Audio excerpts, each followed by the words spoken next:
Venez, chantons avec allégresse à l'Éternel. Poussons des cris de joie vers le rocher de notre salut. Allons au-devant de lui avec des louanges. Faisons retentir des cantiques en son honneur. Car l'Éternel est un grand Dieu. Il est un grand roi au-dessus de tous les dieux. Il tient dans sa main les profondeurs de la terre, et les sommets des montagnes sont à lui. La mer est à lui, c'est lui qui l'a faite. La terre aussi, ses mains l'ont formée. Venez, prosternons-nous et humilions-nous. Fléchissons le genou devant l'Éternel, notre Créateur. Car il est notre Dieu, et nous sommes le peuple de son pâturage, le troupeau que sa main conduit. Oh, si vous pouviez écouter aujourd'hui sa voix. N'endurcissez pas votre cœur comme à Mériba, comme à la journée de Massa dans le désert, où vos pères me tentèrent, m'éprouvèrent, quoiqu'ils vissent mes œuvres. Pendant 40 ans, j'eus cette race en dégoût, et je dis, c'est un peuple dont le cœur est égaré. Ils ne connaissent pas mes voies. Aussi, je jurai dans ma colère, ils n'entreront pas dans mon repos. Chantez à l'Éternel un cantique nouveau. Chantez à l'Éternel, vous tous habitants de la terre. Chantez à l'Éternel, bénissez son nom.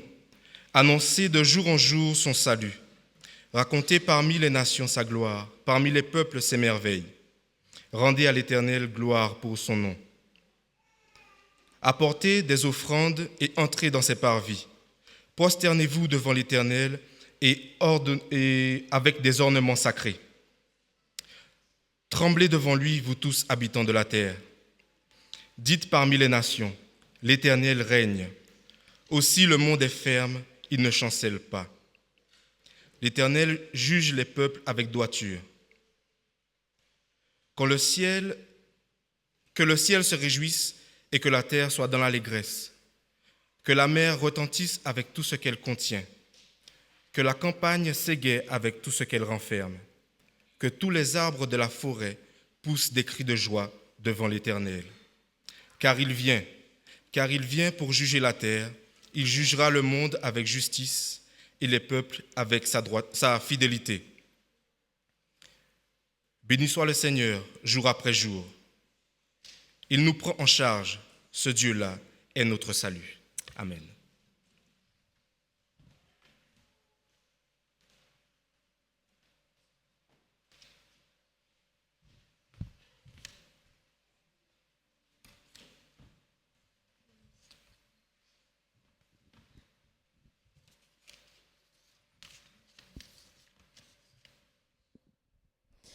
Nous sommes très heureux de vous voir ce sabbat matin. Quelle joie de voir des personnes qui se réunissent pour adorer l'Éternel de même cœur. Ce matin, nous sommes reconnaissants pour la miséricorde de l'Éternel, sa fidélité, son grand amour qu'il a manifesté en donnant son Fils Jésus pour nous sauver. En retour, nous voulons lui offrir nos vies comme un sacrifice vivant. Et je vous invite à chanter de tout votre cœur cette prière. Reçois ma vie.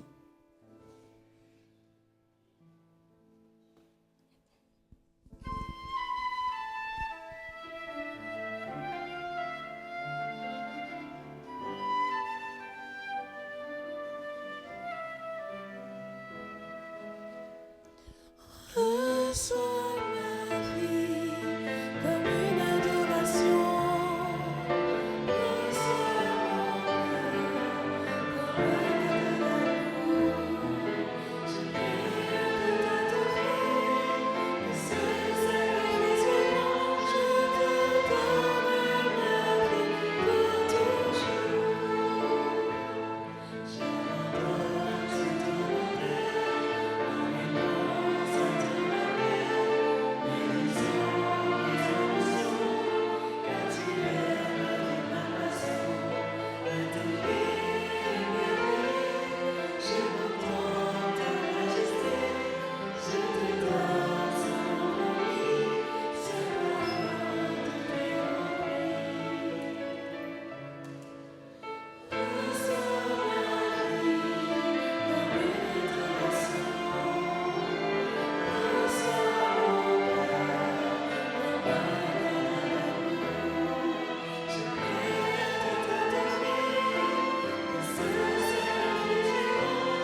nous sommes chargés d'une mission.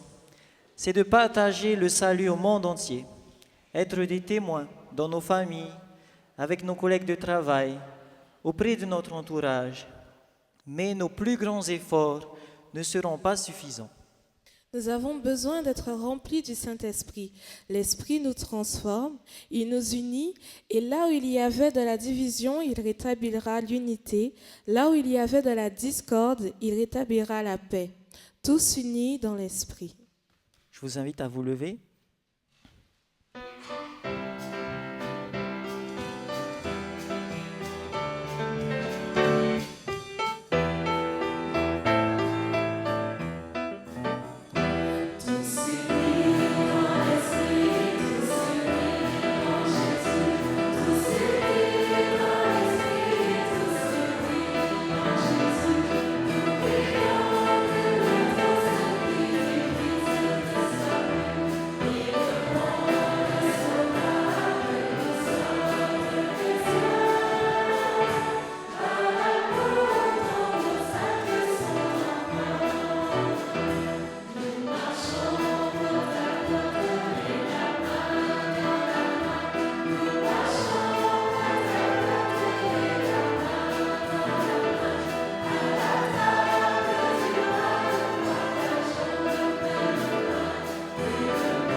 L'Esprit Saint agit dans nos églises et il nous donne un avant-goût du ciel où l'amour, la paix et la joie régneront.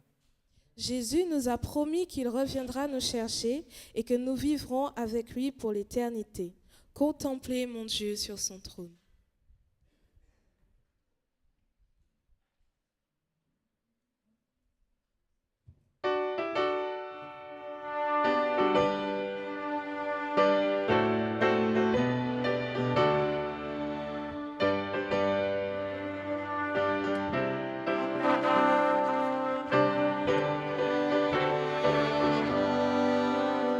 Contemplez mon Dieu sur son trône,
C'est par la foi que nous avons dit, dans le ciel, c'est là le bonheur éternel.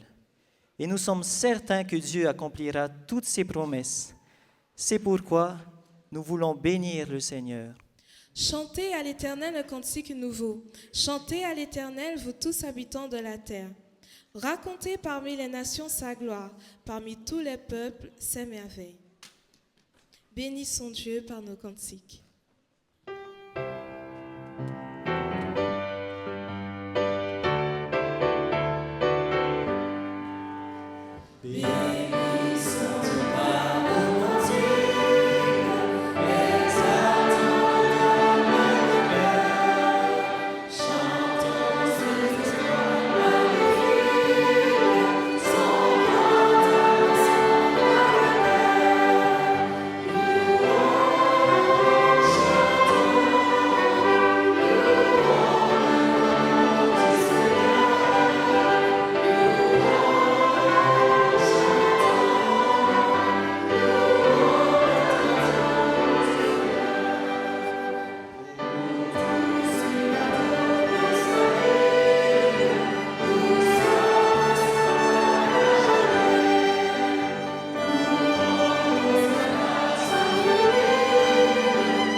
Je vous invite à prendre la position requise pour la prière.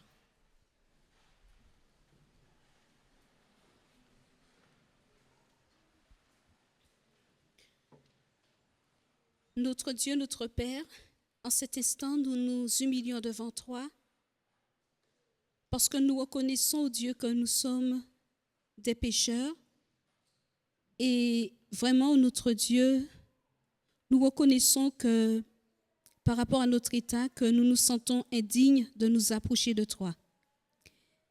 Et c'est pourquoi en cette heure, ô Dieu, nous voulons te confesser tout ce qu'il y a de mauvais en nous et que vraiment, que toi qui as dit que si nous confessons nos péchés, tu es fidèle et juste pour nous les pardonner au travers des mérites de Jésus-Christ. Alors Seigneur, nous croyons que tu nous pardonnes en cet instant et nous voulons réclamer la puissance du sang de Jésus-Christ sur notre être tout entier.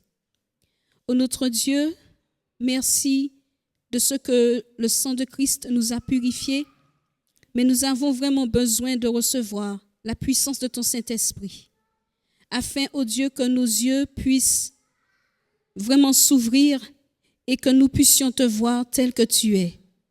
Ô Père, nous voulons te remettre tout ce qui se fera pendant ce culte. Nous voulons, ô Dieu, que tu sois honoré et glorifié.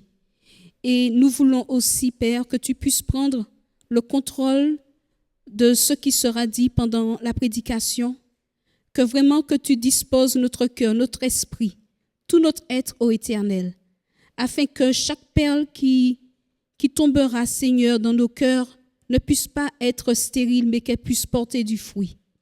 Nous te remercions parce que tu nous as déjà exaucés au travers des mérites de Jésus-Christ, notre Sauveur. Amen.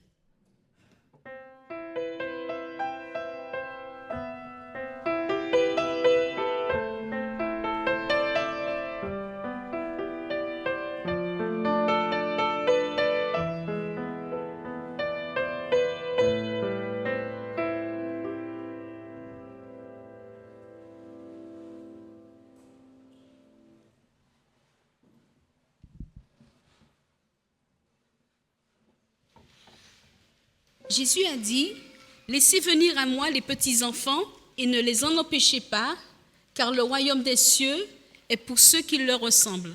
J'invite tous les enfants qui sont présents à venir sur la chaire, et ce matin, c'est Loïs Meyer qui leur racontera une histoire.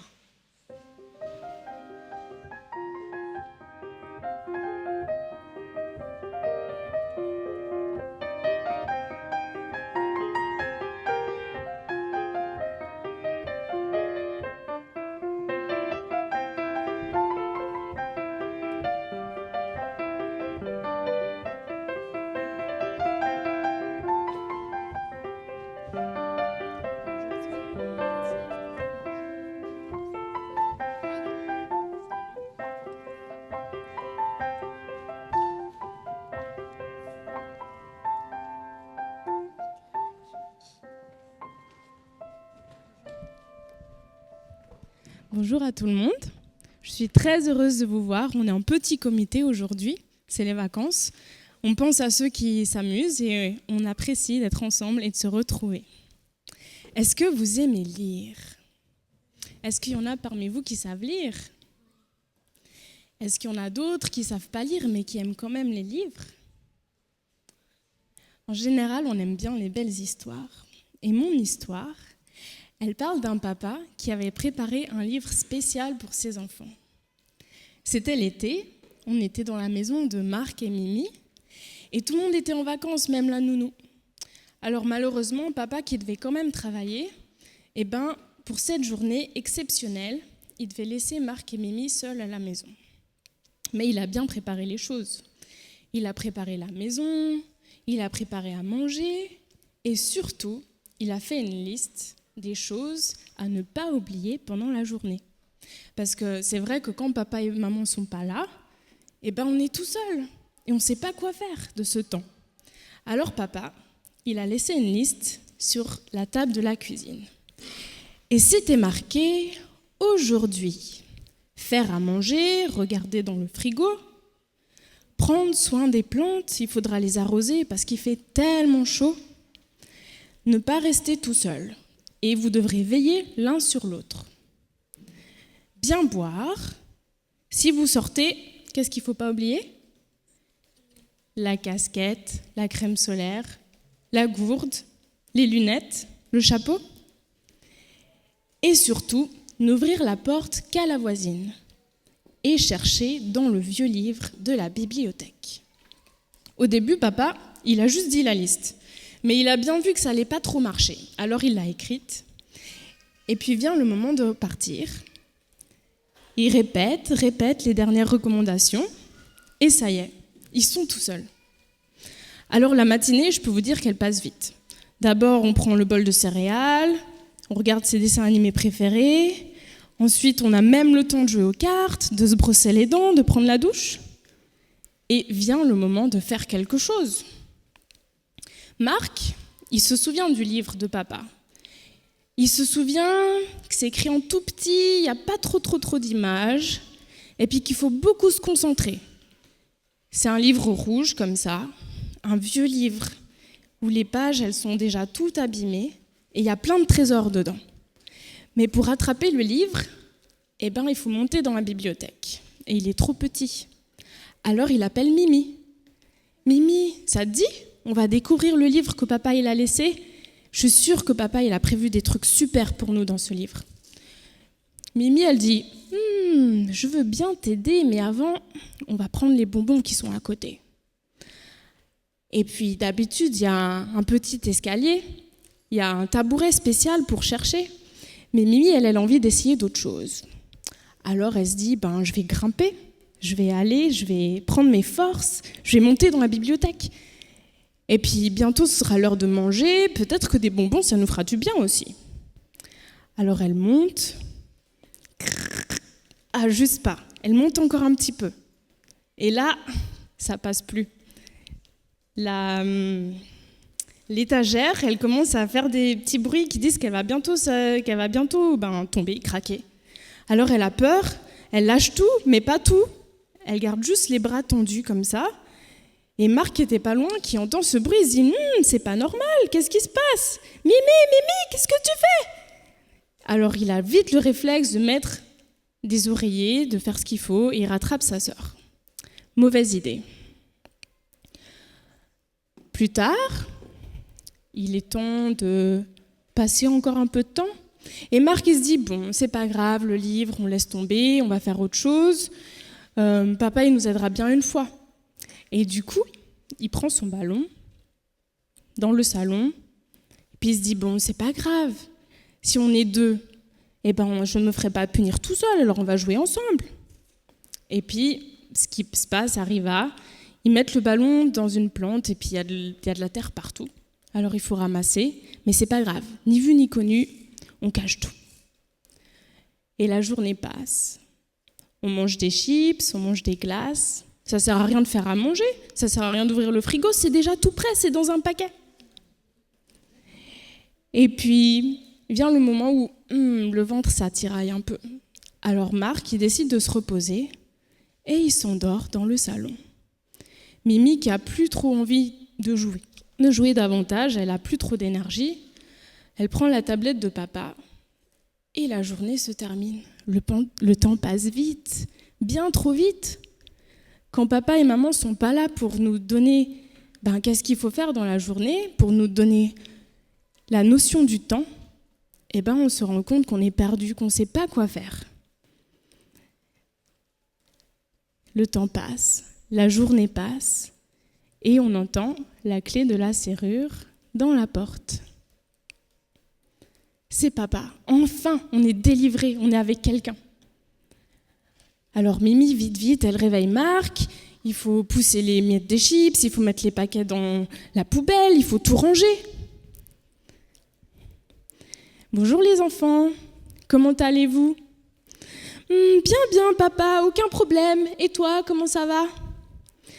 Eh bien, j'ai pensé à vous toute la journée et je suis vraiment très content de vous voir.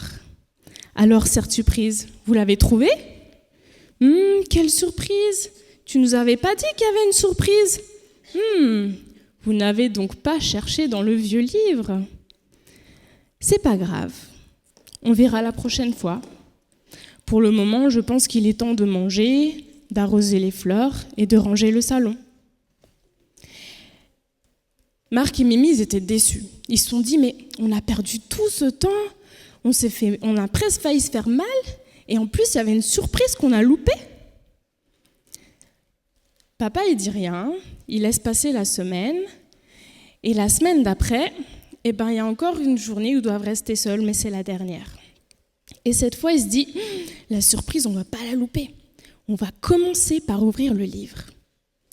C'est l'heure que papa dit au revoir, il les embrasse, il s'en va, et dès que la porte est fermée, ils vont chercher le vieux livre, et cette fois, avec le bon tabouret. Et vous savez ce qu'ils trouvent dans ce livre ? Une énigme, une carte au trésor.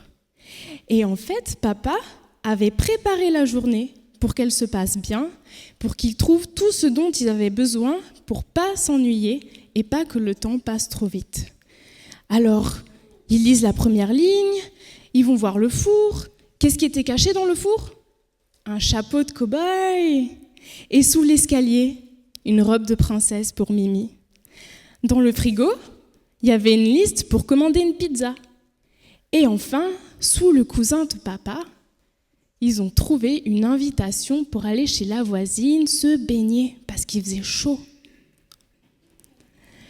Alors voilà, ce livre, il était spécial, il était préparé par ce papa.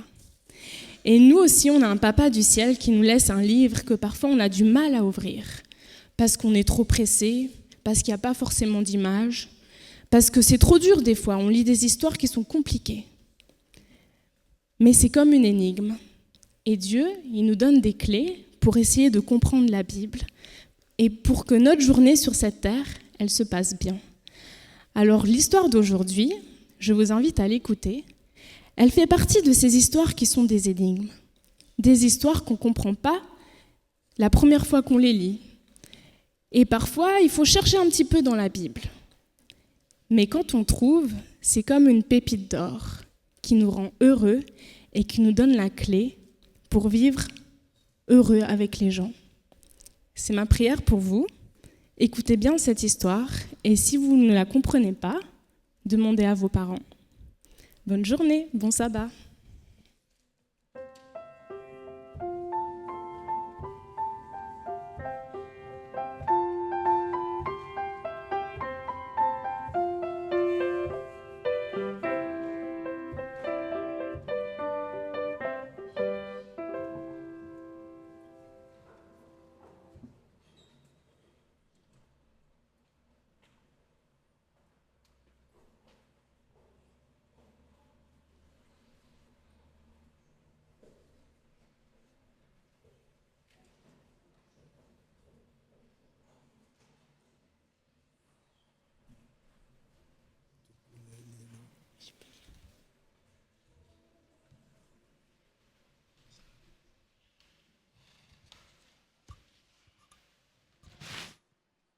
Romains 12, verset 1.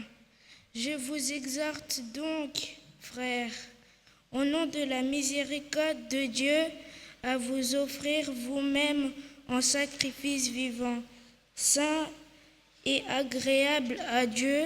Ce sera là votre culte spirituel.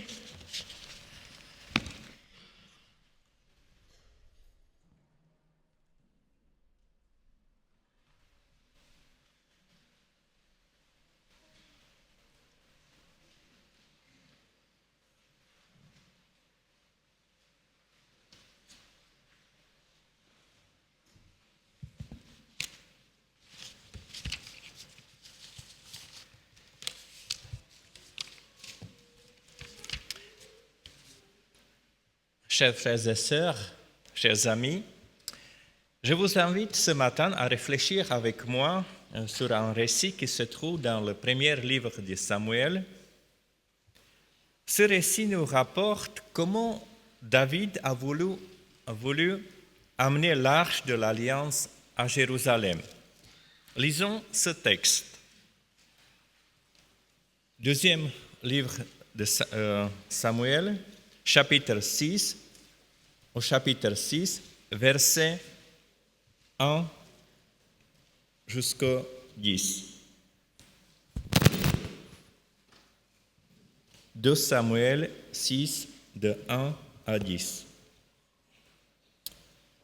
David réunit à nouveau toute l'élite d'Israël, 30 000 hommes.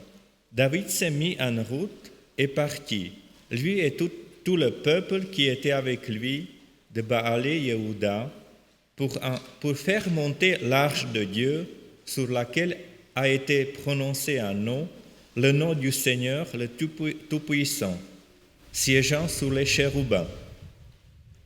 On chargea l'arche de Dieu sur un chariot neuf et on l'emporta de la maison d'Avinadab, située sur la colline.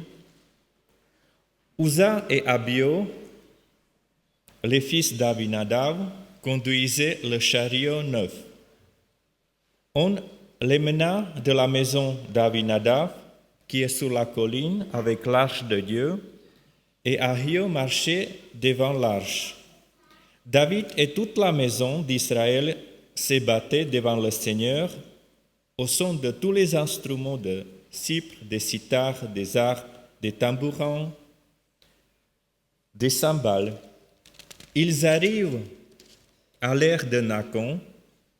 Uza fit un geste en direction de l'arche de Dieu et il la saisit, car les bœufs allaient la renverser. La colère du Seigneur s'enflamma contre Uza et Dieu le frappa là pour cette insolence. Il mourut là, près de l'arche de Dieu. David fut bouleversé parce que le Seigneur avait ouvert une brèche en se ruant sur Uza. Aujourd'hui encore, l'endroit s'appelle la brèche de Uza. David a eu peur du Seigneur en ce jour-là et il a dit, « Comment l'arche du Seigneur pourrait-elle venir chez moi ?» David renonça donc à transférer l'arche du Seigneur chez lui dans la cité de David.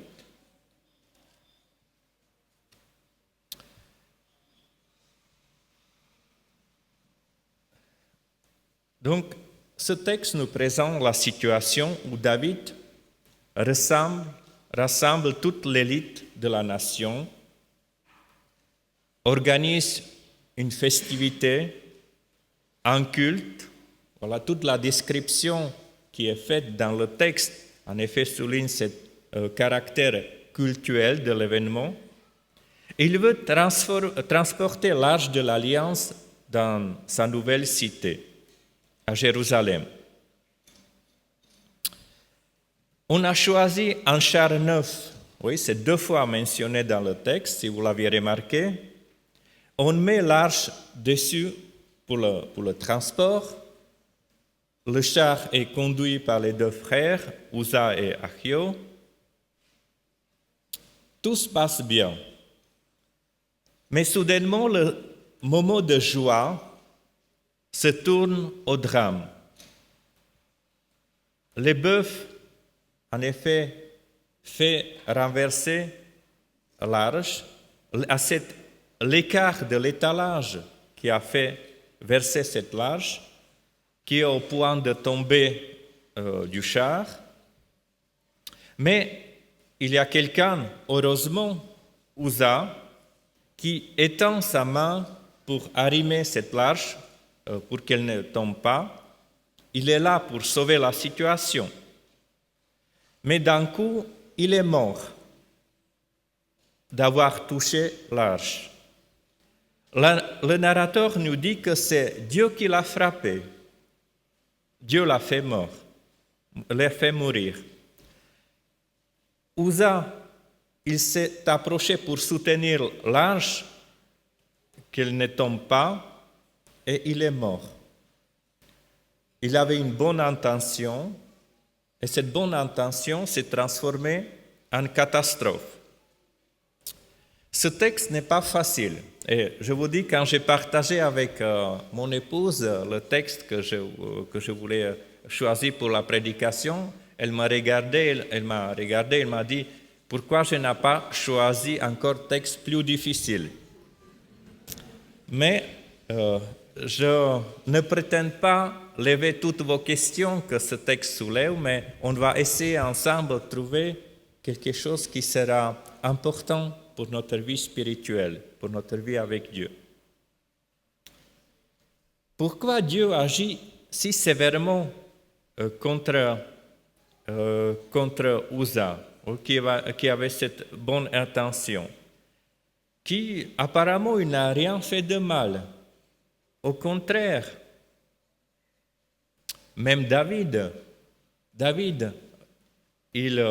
quand c'est arrivé, le texte dit qu'il était en colère, qu'il fut bouleversé, il était choqué de ce qui se passe. Il se posait la question, Seigneur, j'organise un culte pour toi, et tu me fais un coup comme ça, tu as tué, tu as fait mourir Uza. David est bouleversé, il ne comprend pas ce qui se passe. Et ça restait gravé depuis longtemps dans sa mémoire, parce que le texte dit, aujourd'hui encore, l'endroit s'appelle la brèche d'Uza. Pourquoi Dieu agit si sévèrement? Au verset 7, nous avons une certaine réponse. On lit, « La colère du Seigneur s'enflamma contre Uza, et Dieu le frappa et et à la fin du verset, nous avons cette réponse, il l'a fait mourir ou le frappa pour cette insolence. Il est à remarquer que l'expression hébreu ici utilisée, que la traduction écuménique de la Bible, le tob, traduit par l'insolence, on ne le rencontre nulle part ailleurs dans la Bible. Donc, on a ici un mot dont le sens est incertain. Et les traducteurs ont deviné le sens de ce mot d'après le contexte. Et toutes les versions anciennes et modernes proposent une traduction conjoncturale. Par exemple, les anciens traducteurs interprètent les gestes d'Uza comme c'était une précipitation, c'était la témérité, un acte irréfléchi ce qu'il a fait, ou la folie, une erreur, une négligence. Même les traductions modernes vont dans ce sens. La Taube, je l'ai cité, aussi une nouvelle Bible seconde, il utilise l'insolence. C'était l'insolence envers Dieu. Ostie, la Bible d'Ostie ou de Jérusalem utilise la faute pour cette faute qu'il a commise. Plusieurs traductions modernes utilisent en effet le mot faute. Simplement, il a commis une faute. Mais quelle était cette faute de Uza? Qu'est-ce qu'il a fait qui n'était pas bien? Si on regarde le récit, vous savez, le récit parallèle, on trouve encore une fois mentionné dans la Bible, et c'est dans le livre des Chroniques. En effet, le livre des Chroniques réécrit l'histoire d'Israël d'une certaine perspective. Il rapporte le même récit qui se trouve dans le livre de Samuel, des rois, etc. Donc, justement, dans le livre des Chroniques, au chapitre 15, nous avons cette explication. Et il dit que Uza, il a étendu la main vers l'arche. Donc, il a touché l'arche de l'Alliance. C'était la faute qu'il a commise. Peut-être ça nous paraît sévère, ce qu'il a subi, mais il faut se rendre compte que l'arche de l'Alliance, ce n'était pas un objet quelconque. Ce n'était pas seulement une pièce de meuble qu'on achète couramment. C'était l'objet le plus sacré. Vous savez, l'arche de l'Alliance était dans le sanctuaire ou dans le tabernacle, encore sur le désert, dans le lieu très saint. C'était caché à l'abri de regard. Personne ne pouvait regarder et seulement le grand prêtre, dans le jour des expiations, une fois par année, s'approchait vers l'arche de l'Alliance et c'est là-bas que la présence de Dieu, Shekinah, se révélait. Donc, si on peut résumer, l'arche de l'Alliance, c'était le lieu de la présence de Dieu. Voilà, c'était le trône de Dieu, c'est Dieu qui était là. Et si vous l'aviez remarqué, même dans le récit, le narrateur utilise une désignation particulièrement solennelle de l'arche. Au verset 2, chapitre 6, l'arche est caractérisée comme l'arche de Dieu sur laquelle a été prononcé un nom, le nom du Seigneur le Tout-Puissant, siégeant sous les chérubins.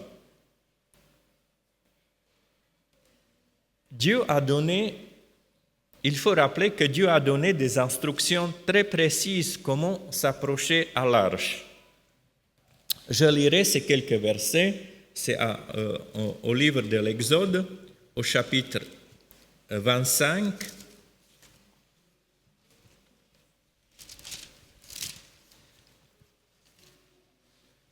L'Exode, chapitre 25, de versets 10 à 15.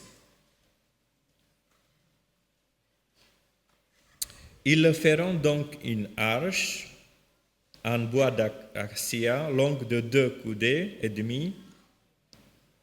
Tu la plaqueras d'or pur, tu la plaqueras au-dedans et au dehors. Tu couleras pour elle 4 anneaux d'or et tu les placeras à ses 4 pieds, 2 anneaux d'un côté et 2 anneaux de l'autre. Tu feras des barres en bois d'acacia, tu les plaqueras d'or, et tu introduiras dans les anneaux des côtés de l'arche les barres qui serviront à la portée. Les barres resteront dans les anneaux de l'arche, elles n'en seront pas retirées. Donc, l'arche était pouvait être transportée seulement par portée. C'est les barres qui étaient désignées pour la prendre, et elle devait porter sous les épaules. C'est souligné, ces barres ne pouvaient jamais être retirées de l'arche. Et d'après le livre de Nombres, au chapitre 4, il y a de versets 5 et 15, ce texte nous parle que personne n'était autorisé à toucher les objets très saints du tabernacle, seulement les prêtres. Et les Lévites pouvaient les porter, transporter. Vous savez, quand le tabernacle se déplaçait pendant le voyage dans le désert, donc tous les ustensiles et tous les objets étaient enveloppés et portés à l'aide des barres sur les épaules. Ils n'étaient jamais mis sur un chariot pour les transporter. On les a portés. Et c'est les prêtres qui les enveloppaient, et les Lévites ne pouvaient pas même les voir ni toucher. Donc les consignes que Dieu a données, c'était très clair. Personne ne devait toucher ces objets sacrés, et même c'est dit explicitement dans le texte que ce serait sous peine de mort. Celui qui touchera ces objets, il sera mort. Donc, Uza venait des familles, ce n'était pas quelqu'un qui ignorant, il savait parfaitement ses prescriptions parce qu'il venait des familles de Lévites. Son père, ses antécédents, il s'occupait en effet de ces choses sacrées. Donc, mais ce qui est frappant dans le texte, que les personnes ne s'opposaient à l'idée de transporter l'arche sur un chariot. Et le texte commence par la mention que David a rassemblé toute élite de la nation. Et personne d'entre eux, ni David, ni toute cette élite de la nation qui était présente, n'ont pas réagi. Pour eux, c'était normal. Ils étaient vraiment aveuglés dans cette situation. Et ce geste de Uza qu'il a touché après l'arche de l'Alliance, on peut comprendre comme une goutte qui a débordé la vase. Mais c'est déjà le fait de mettre l'arche de l'Alliance sur un chariot, c'était déjà contre la volonté de Dieu. Dieu n'a pas souhaité de le manier de cette manière. Et je pense que la mort de Uza était un signal pour David. C'est lui qui a organisé ce culte à Dieu. Donc, il devait comprendre quelque chose. Dieu lui voulait faire comprendre, voulait arrêter et le faire réfléchir. Ce texte nous interpelle à nous aujourd'hui aussi. Il nous apprend un principe fondamental pour notre vie spirituelle, pour notre relation avec Dieu. Au fond, ce récit aborde la question de notre relation avec Dieu. Il nous révèle comment vivre la relation avec Dieu, comment accueillir la présence de Dieu dans notre vie. Parce que l'arche de l'Alliance signifiait justement cette présence de Dieu. Et David était confronté à cette présence de Dieu, cette relation avec Dieu. Uza, mais surtout David, voulaient être avec Dieu à leur manière. Mais leur manière n'était pas conciliable avec l'accueil de la présence de Dieu. Ce n'est pas leur manière de faire qui n'était pas acceptable pour Dieu, mais leur manière d'être, parce qu'ils savaient très bien ce que Dieu demande. Mais ils ne l'ont pas obéi, ils n'ont pas pris Dieu au sérieux. Le principe pour notre vie spirituelle, pour notre vie avec Dieu, que nous pouvons retenir de ce récit de transfert de l'arche de l'Alliance est l'attitude d'obéissance. L'obéissance qui se traduit dans la décision quotidienne de vivre la vie conforme à la volonté de Dieu. Nous lisons dans ce récit parallèle, dans le livre de Chroniques, que David a appris la leçon. Il a compris ce qui n'était pas bien. Donc, lisons au chapitre 15, au premier livre des Chroniques, au verset 26.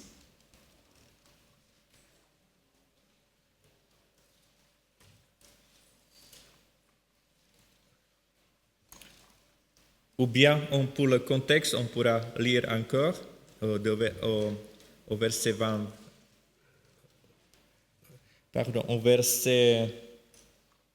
À partir de verset 30, verset 15, de verset 13 à 15. En effet, puisque la première fois vous n'étiez pas là, il parle de Lévite, le Seigneur notre Dieu nous a frappés, car ne nous l'avons pas cherché selon les règles. Voilà. Il a compris, il n'a pas fait les choses comme Dieu a prescrit. Les prêtres et les Lévites se sanctifièrent alors pour faire monter l'arche du Seigneur, le Dieu d'Israël.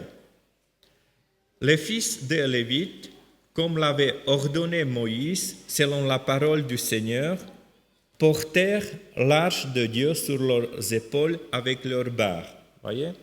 Ils portèrent l'arche de Dieu sur leurs épaules avec les barres. Donc, ils devaient porter cette arche, et c'est souligné selon la parole du Seigneur. Donc, David a compris qu'il n'a pas réagi, qu'il n'a pas obéi selon la volonté de Dieu, selon la parole de Dieu.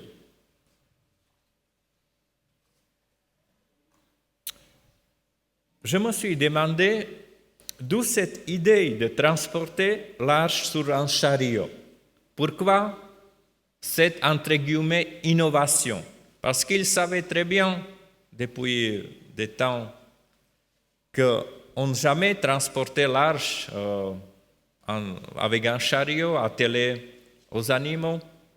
Mais d'où vient cette idée? D'où vient cette innovation? Pourquoi dans leur tête cette idée était née?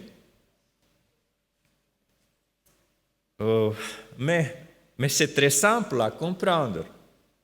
C'est très simple à comprendre.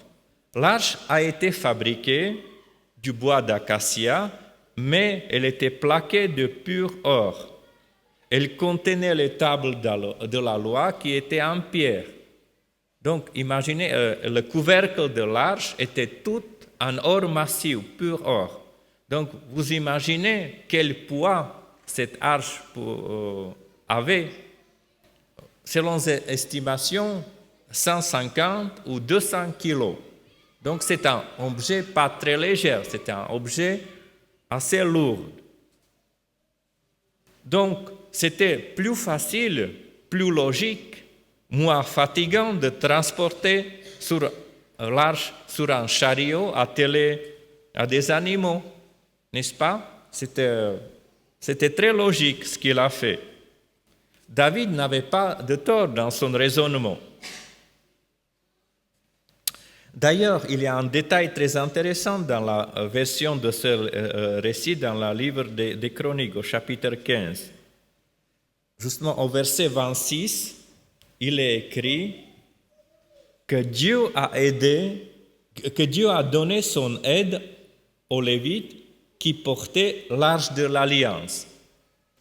Voyez, Dieu a aidé aux Lévites, il les a supportés pour qu'ils puissent porter cette l'arche. Donc, l'arche était sans doute lourde à porter. Et pourquoi pas de ne pas se faciliter les choses et le mettre sur un chariot.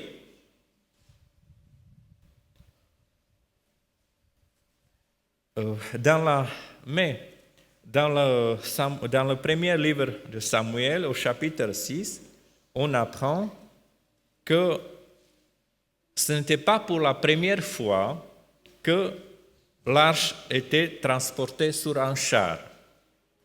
Ce n'était pas tout à fait une innovation ou invention de David et sa compagnie. Au chapitre 6, au premier livre de Samuel, on apprend que les Philistins qui voulaient se débarrasser de l'arche, car leur apportait le malheur, ils l'ont mis sur un char neuf. Et c'est exactement ce qui fera plus tard David. Dans l'agir des Philistins, c'est mentionné 2 ou 3 fois qu'ils ont pris un char neuf. Et même dans le récit de David, ce qu'il fait aussi, il y a 2 fois mention de cette char neuf et attelé aux animaux.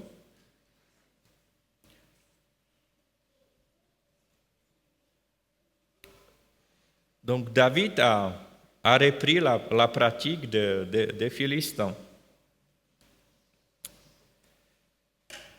Dans nos choix qui ne sont pas conformes à ce que Dieu souhaite pour nous, souvent nous aussi nous essayons de nous justifier. Je le fais parce que les autres le font. C'est difficile ce que tu me demandes. Dans ce moment, c'est une option plus facile pour moi, Seigneur. On essaie de se justifier, donner des raisons logiques. Voilà. Les autres le font, je le fais, c'est plus facile. Seigneur, tu vois, je suis dans la situation difficile, je fais comme je peux. Mais au final, ces choix, ce qui est vraiment grave, c'est ça ce qui est grave, mais c'est qu'au final, ces choix nous éloignent de Dieu. C'est ça ce qui est mauvais. Dieu n'est pas quelqu'un qui va nous taper sur les doigts pour les choses que nous fassent bien, comme ça. Non, Dieu n'est pas comme ça. Dieu veut nous éloigner des choses, que nous ne fassions pas des choses qui au final nous éloignent de Dieu, de lui. Le détail que mentionne le texte des Chroniques que je viens de citer, que c'est Dieu qui a aidé à porter l'arche aux Lévites, est très important à retenir aussi pour nous. Car il nous rappelle que si Dieu nous demande quelque chose, il nous donne également la force et la capacité de l'accomplir. Ce n'est pas par nos propres forces que nous pouvons le faire, mais nous pouvons compter avec le Paraclet, le Saint-Esprit, qui nous permet de vivre notre foi dans le quotidien.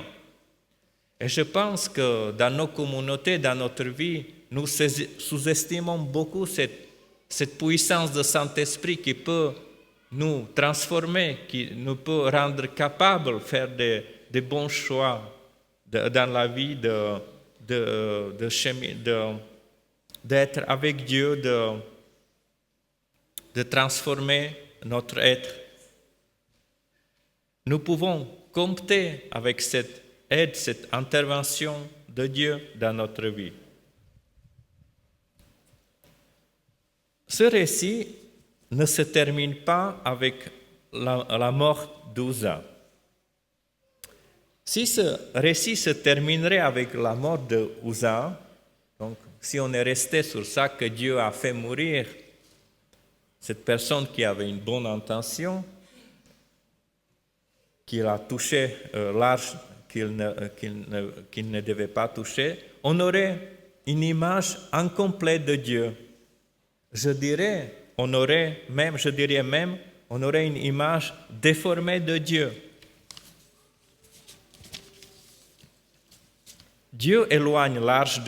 David éloigne, comme on l'a lu dans le texte, il a éloigné de l'arche de lui, il avait peur de ce Dieu. Il va l'envoyer chez certains Obed-Édom. On lit dans le texte, au chapitre 6, et l'arche reste là pendant 3 mois. Et il n'y a pas de mort. Au contraire, il y a une bénédiction. Le narrateur insiste sur cette bénédiction qui apporte l'arche et la présence de Dieu. Je lirai ces 2 versets, de versets 10 à 12 au chapitre 6 de Samuel. David renonça donc à transférer l'arche du Seigneur chez lui, dans la cité de David. Il l'a remise dans la maison d'Obed-Édom, le Gittite. L'arche du Seigneur demeura ainsi dans la maison d'Obed-Édom, le Gittite, durant 3 mois, et le Seigneur bénit Obed-Édom et toute la maison. On vint dire au roi David, le Seigneur a béni la maison d'Obed-Édom et tout ce qui lui appartient à cause de l'arche de Dieu. Vous savez, il y a une insistance, l'emphase de bénédiction que l'arche de Dieu et la présence de Dieu apportent.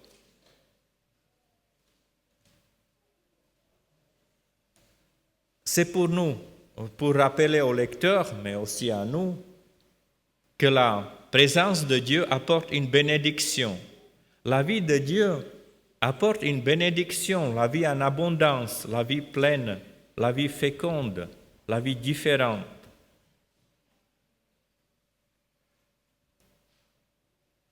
Dieu nous demande l'obéissance, mais cette obéissance, il ne veut pas une obéissance motivée par la peur des conséquences, mais motivée par l'obéissance, motivée par l'amour, motivée par la confiance totale en lui. Le récit d'aujourd'hui nous apprend que la vie avec Dieu implique l'obéissance et la confiance sans réserve. Elle implique être à l'écoute de Dieu. Seigneur, tu as quelque chose à dire dans ma vie, dans toute ma vie. Je suis à ton écoute et je te laisse la place dans ma vie. Je terminerai avec la métaphore de l'apôtre Paul qu'il a adressée aux Corinthiens, qui résume très bien ce que je voulais, en effet, le transmettre, vous et moi aussi, ce matin. L'apôtre dit aux Corinthiens, « Ne savez pas, vous, que vous êtes le temple de Dieu et que le Saint-Esprit habite en vous? » Amen.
Roméo appartiennent à la tribu des Dunon, Farquet, Martinez, qui sont toujours assis là-bas vers le fond de l'église vers la vitre. Je n'ai pas dit le fond de la salle vers le radiateur.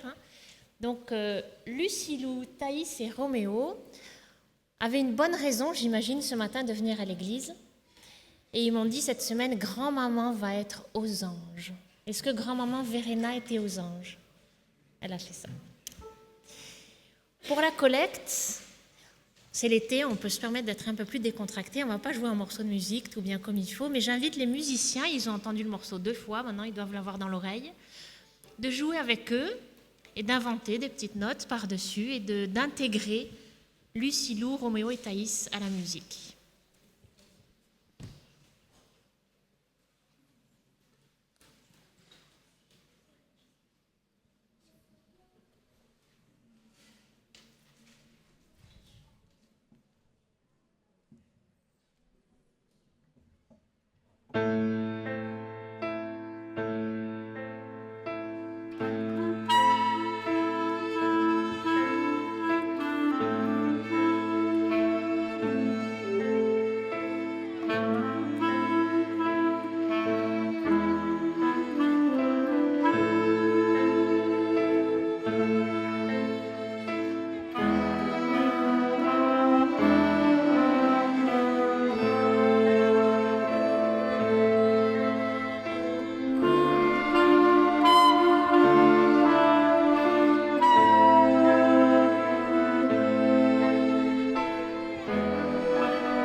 Notre tendre Père, Dieu 3 fois saint, nous te sommes reconnaissants, Seigneur, pour les dons de la vie en Jésus. Je te prie ce matin, Seigneur, que tu viennes encore une fois, par ton esprit, nous révéler de ton grandeur, de ta sainteté. Aide-nous, Seigneur, à saisir aussi ta bonté, ton amour. Viens nous pardonner de nos maladresses. Sois avec nous le reste de cette journée. Bénis ceux qui ont donné, bénis ceux qui n'ont pas donné aussi. Tu connais les raisons. Que cette offrande, Seigneur, sert à ce que tu veux qu'il soit utilisé pour ces fins-là. Bénis déjà ceux qui vont l'utiliser. Nous t'en prions tout cela au nom de Jésus. Amen.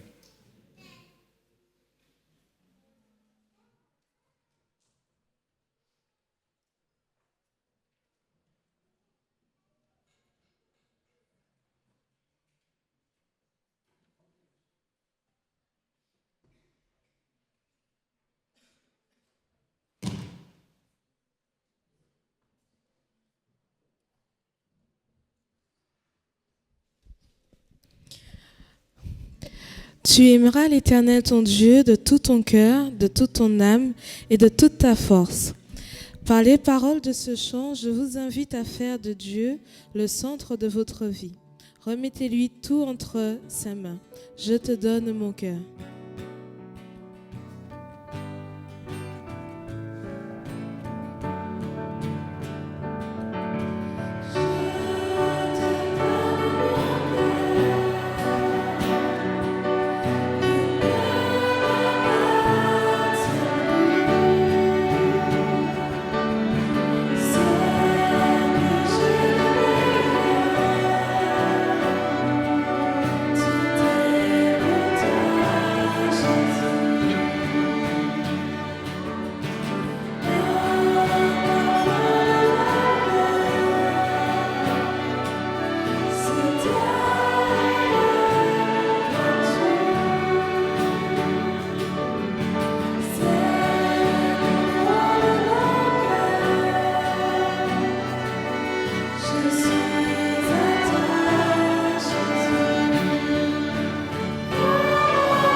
Recevons la bénédiction du Seigneur. Que la grâce et la paix de notre Seigneur soient avec vous tous. Allons-y en paix. Amen.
Hosanna et après on verra pour le... C'est bon?